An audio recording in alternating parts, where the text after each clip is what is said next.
একটা শুক্রবারের অগোছালো ভিডিও। আমরা অনেক কিছু মেকিং করছিলাম ওই দিন, তো কিছু টুকরো টুকরো ভিডিও স্মৃতি হিসাবে রয়ে গেছে।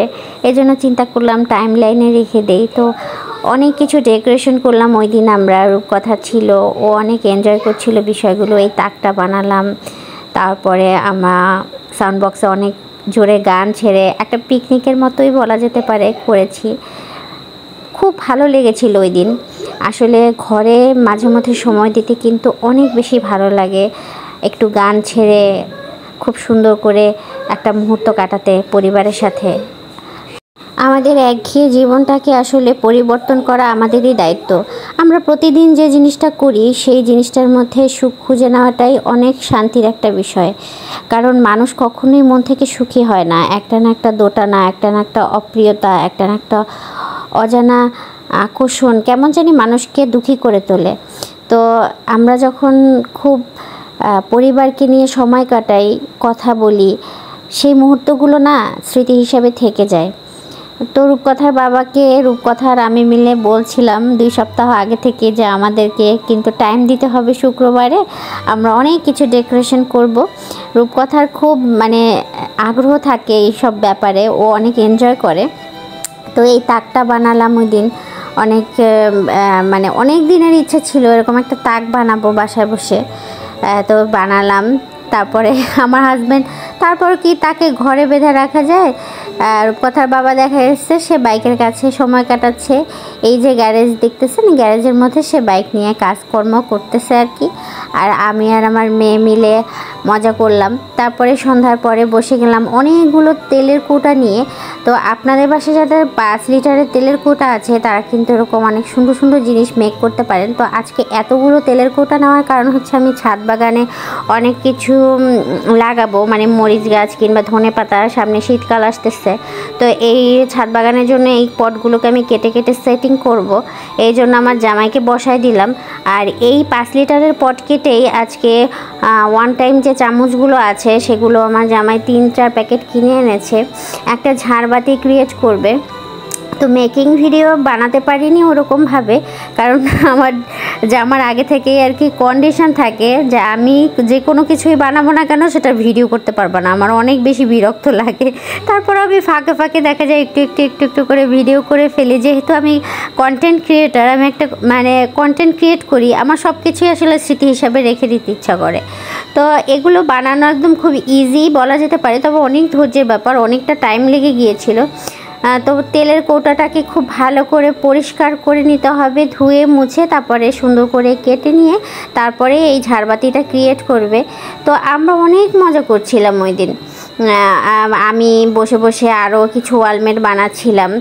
তো মোটামুটি এরকম করে তেলের কৌটা ক্লিন করা হয়ে যাওয়ার পরে চামচগুলো এরকম মাথা থেকে ডাটাগুলো কেটে কেটে শুধু যে সরু অংশটা সেটা ফেলে দিয়ে মাথার অংশটা রাখছিল। আর আমার মেয়ে দেখুন কি পরিমাণে এনজয় করছিল। তার ভেতর আমার মেয়ে আবার কাকতারুয়া বানালো বাবার হাত থেকে। দেখুন সে বলতেছে, দেখো মা আমি একটা কাকতারুয়া বানিয়েছি, বাবা আমাকে বানিয়ে দিয়েছে, তুমি দেখে যাও আমরা কত কিছু বানাচ্ছি। এরকম এনজয় করছিল। আমি আবার এখানে কিছু নাস্তা পানি বানাতে আসছিলাম, কিছুটা চা। তারপরে আমি আবার সপ্তাহে যে দিনটা আমার জামাই বাসায় থাকে সেদিন রান্নাঘরেই বেশি সময় দেই, কারণ আমার কিছু করার থাকে না, তার অনেক কিছু খাওয়ার ইচ্ছে থাকে। তো এগুলো বানাতে বানাতে আমি দেখা যাচ্ছে কি রান্নাঘর থেকেই বের হতে পারি না।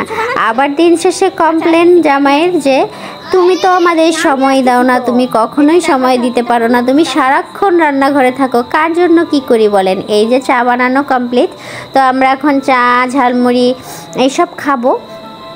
আর এই যে ঝাড়বাতির জন্য এটাও আমি সুন্দর করে ক্লিন করে আনলাম। 2টা ঝাড়বাতি হবে, অবশ্য 2টা ঝাড়বাতি না, একটা ঝাড়বাতি আর একটা টেবিল ল্যাম্প হবে। তো ঝাড়বাতিটা কিন্তু মোটামুটি বানানো কমপ্লিট। দেখুন কত সুন্দর হয়েছে। আমি রান্নার ফাঁকে ফাঁকে এসে ভিডিও করেছি, ভিডিও কোয়ালিটি কিন্তু অত সুন্দর হয়নি। তো আগে থেকে আমার বাসায় একটা ঝাড়বাতি বানানো ছিল, আমার হাজব্যান্ড বানিয়েছিল। সেই ঝাড়বাতিটা খুলে এই ঝাড়বাতিটার সাথে সেই যে স্টোনগুলো আস্তে আস্তে করে লাগিয়ে দিবে। আর স্লিপলেস ড্রিমস চ্যানেলটাতে কিন্তু আগের যে ঝাড়বাতিটা আমার জামাই মেক করেছিল সেটার টিউটোরিয়াল ওভারঅল ভিডিওটা আছে, আপনারা চাইলে ভিজিট করতে পারেন সিম্পলি ড্রিমস চ্যানেলটাতে। তো এই তো মোটামুটি কিন্তু কমপ্লিট, এখন শুধু লাইটিং করার পালা। আর এগুলো সুন্দর করে লাগানো হয়ে গেছে, দেখুন কতটা সুন্দর লাগছে, মাশাআল্লাহ আলহামদুলিল্লাহ। আমার হাজব্যান্ড আসলে অনেক পারদর্শী সব কাজে, তার যেমন রূপ তেমন গুণ বলতে হবে, প্রশংসার যোগ্য। তো সে এখন ইলেকট্রিক কাজও সে সব কিছু পারে, সে এখন এগুলো খুব ভালো করে সেটিং করে নিচ্ছে আর কি। মোট কথা আমার বাসায় ইলেকট্রিক কোনো প্রবলেম হলেও দেখা যাচ্ছে রূপকথার বাবা সব কিছু ম্যানেজ করে ফেলে। তো ওভারঅল এই হচ্ছে ফাইনাল লুক। যদিও ভিডিও কোয়ালিটি একদমই ভালো না, তবু আমাদের প্রত্যাহিক জীবনের কিছু জিনিস আমি শেয়ার করলাম। আশা করি আপনাদের আজকের পর্বটা অনেক ভালো লেগেছে এবং ঝাড়বাতিটা কেমন হয়েছে অবশ্যই কমেন্ট করে জানাবেন যারা আমাকে পছন্দ করেন, আর চ্যানেলটার সাথে থাকবেন। আল্লাহ হাফেজ। আর আরও ক্ষুদ্র কিছু জিনিস বানিয়েছিলাম যেগুলো ভিডিও করা হয়নি, যেমন এই জিনিসটা আমি পেপার কাটিং করে বানিয়েছিলাম, মোটা যে পেপারগুলো থাকে, একটা 7-আপের একটা বোতল কেটে বানিয়েছিলাম, পাশের ফুলের ঝাড়টা। আর এই যে ওয়ান টাইম চামিচ দিয়ে কিন্তু এই যে পেপার কাটিং করে যে ঘরটা বানিয়েছি হোমটা, ওই ওয়ান টাইম চামচের যে স্টিকগুলো ছিল সেই স্টিকগুলো দিয়ে কিন্তু এটা সুন্দর করে ডেকোরেশন করেছি। আপনারা একটু খেয়াল করলেই দেখতে পাবেন। যদিও তাড়াহুড়ো করে এই জিনিসগুলোর ভিডিও করা হয়নি, আসলে আমিও মাঝে মধ্যে না ভিডিও করতে করতে টায়ার্ড হয়ে পড়ি, সব কিছুর ভিডিও করতে ইচ্ছা করে না। তো ওভারঅল এই হচ্ছে আমার বাসার রাতের ফাইনাল সব কিছু কাজ টাজ সেরে যখন আমি রাতে ঘুমোতে যাব তখন চিন্তা করলাম একটা ফাইনাল লুক ক্রিয়েট করি, আপনাদের সামনে নিয়ে আসি। তো দেখুন লাইটিং টাইটিং করার পরে এই হচ্ছে আমার বাসার ফাইনাল লুক। কেমন হয়েছে ডেকোরেশনগুলো অবশ্যই জানাবেন কমেন্ট করে। আর লাস্টে কিন্তু ঝাড়বাতিটাতে আমরা একটা রেড কালারের লাইট দিয়েছিলাম। এই তো আল্লাহ হাফিজ, ভালো থাকবেন, সুস্থ থাকবেন এবং যেমনই থাকুন না কেন কখনো ডিপ্রেশনে যাবেন না। যদিও আমি অনেক বেশি ডিপ্রেশনে চলে যাই, অনেক বেশি আমার কষ্ট হয়, মাঝে মধ্যে বুকের মধ্যে ব্যথা হয়, কিন্তু তারপর আবার আমি আমার ক্ষুদ্র ক্ষুদ্র কাজের মধ্যে অনেক সুখ খুঁজে বেড়াই, আর তখন আমার মনটা একদম শান্ত হয়ে যায় যে না আমি অনেক ভালো আছি। এই ঘরের লাইটগুলো যেমন জলজল করে জ্বলছে, আমার হৃদয়টাও ঠিক সেরকম করেই বেঁচে আছে, আমি ভালো আছি, সেটাই আমি চিন্তা করি। তো ভালো থাকবেন সবাই, সুস্থতা কামনায় আজকের মতো বিদায় নিচ্ছি। আল্লাহ হাফেজ।